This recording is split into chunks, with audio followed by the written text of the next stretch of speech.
नमस्ते। ये post specially उन सभी बिग स्कूल्स के लिए है जिन्होंने new education policy, national education policy 2020 के तहत बच्चों को अपने स्कूल्स में एंट्री तो 3+ पे 3 इयर्स पे दे दी है, लेकिन उनका स्टाफ, उनके टीचर्स बच्चों को डील करने के लिए उतने इक्विप्ड नहीं लगते। उससे हो ये रहा है कि बच्चे तो परेशान हैं ही, साथ साथ उनके पेरेंट्स भी बहुत परेशान हैं, क्योंकि बच्चे सारा वक्त रो रहे हैं, कुछ उल्टी कर रहे हैं, अपना टिफिन नहीं कर रहे हैं। और जब पेरेंट्स जाके एडमिनिस्ट्रेशन से बात करते हैं तो वो ये कहते हैं, अरे कोई बात नहीं, रोते रोते वो सीख जाएंगे। इस तरह का एटीट्यूड बिल्कुल गलत है। मुझे ये कहना है कि देखिए, एजुकेशन पॉलिसी के तहत 3+ पर बिग स्कूल में एंट्री इसीलिए दी गई है क्योंकि बच्चों की ये उम्र बहुत इम्पॉर्टेंट है, बहुत टेंडर है, और इसमें जो भी वो सीखेंगे उसका इम्पैक्ट उनके बड़े होने पर, अडल्ट लाइफ पर भरपूर पड़ेगा। तो टीचर्स और स्टाफ को ये ख्याल में रखना पड़ेगा कि जब बच्चे स्कूल जाना स्टार्ट कर रहे हैं एट 3+, तो उनको 4 तरीके से प्रॉब्लम हो रही है। पहला है सेटलिंग डाउन। तो सेटलिंग डाउन का मतलब ये है कि बच्चे के लिए सब कुछ बदल गया है। सुबह को जल्दी जल्दी उठना, टिफिन लेकर जाना, अपने बैग और बॉटल का ख्याल करना, ये चीज़ों में सेटल डाउन होने में बच्चे को वक्त लगता है। दूसरी चीज़ है सेपरेशन एंजाइटी। सेपरेशन का क्या मतलब है? यानी कि बच्चा 3 साल में जब स्कूल गया है तो वो पहली बार अपने माता पिता से अलग हो रहा है, प्राइमरी केयर गिवर्स से सेपरेशन हो रहा है, और उसकी एंजाइटी उसको हो सकती है कि भाई आखिर मेरे मम्मी पापा कहाँ गए। तीसरी चीज है स्ट्रेंजर एंजाइटी।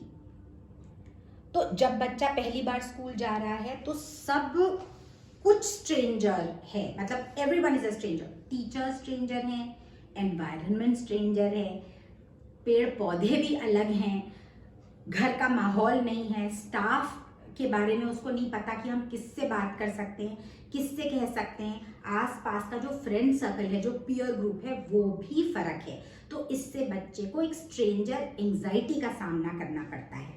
और चौथी चीज है क्राइम। तो क्राइम छोटे बच्चे एक तरीके से एक सिम्टम है उनका, where sometimes they can not express की प्रॉब्लम क्या है। तो वो भूखे भी हो सकते हैं, वो सोए भी, शायद उनको स्लीप नहीं ठीक से हुई है, या वो पेरेंट्स को मिस कर रहे हैं, या वो टॉयलेट जाना चाह रहे हैं बट उन्हें नहीं पता कि वो किसको बोलें, या उनसे शायद शुशु पॉटी हो गई है and then they do not know how to address this or whom to tell.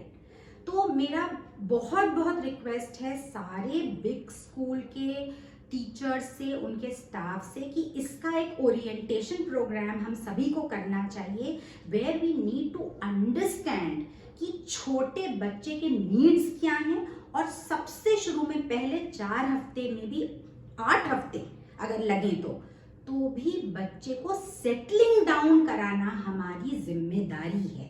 So settling down कैसे कराएंगे? एक तो with a lot of love. अगर बच्चा रो रहा है, उसको उल्टी आ गई है, उसको कोई प्रॉब्लम है, तो यू कैन नॉट से कि अब मैं तुम्हें डांटूंगी। अरे भाई, जो बच्चा रो रहा है आप उसे डांटेंगे तो वो तो और घबरा जाएगा ना, परेशान हो जाएगा। तो with a lot of love. दूसरी चीज है पेशेंस। सो सभी स्टाफ मेंबर्स में ये पेशेंस होना पड़ेगा दैट अगर बच्चे को रोते रोते उल्टी आ गई है तो कोई बात नहीं, we still need to change the child's clothes and say, बेटा मैं तुम्हारे साथ हूं और अभी छुट्टी होने वाली है, अभी मम्मा आ जाएंगी।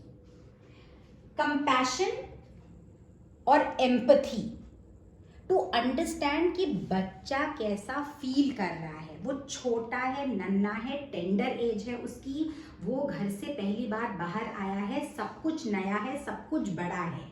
तो as a teacher, as a staff, as a big school, it is our responsibility to first meet the emotional needs of a little child. आप प्यार से बात करें, ख्याल रखें, थोड़ा सा पेशेंटली हैंडल करें, और धीरे धीरे करके when the child settles down तो बच्चा अपने आप लिखने भी लगेगा, पढ़ने भी लगेगा, एक्टिविटीज़ में पार्टिसिपेट भी करने लगेगा, फ्रेंड्स भी बनाने लगेगा। बट फर्स्ट एंड फॉरमोस्ट हमारी जिम्मेदारी है that the child has to settle down, to understand that this is a school where everyone loves me.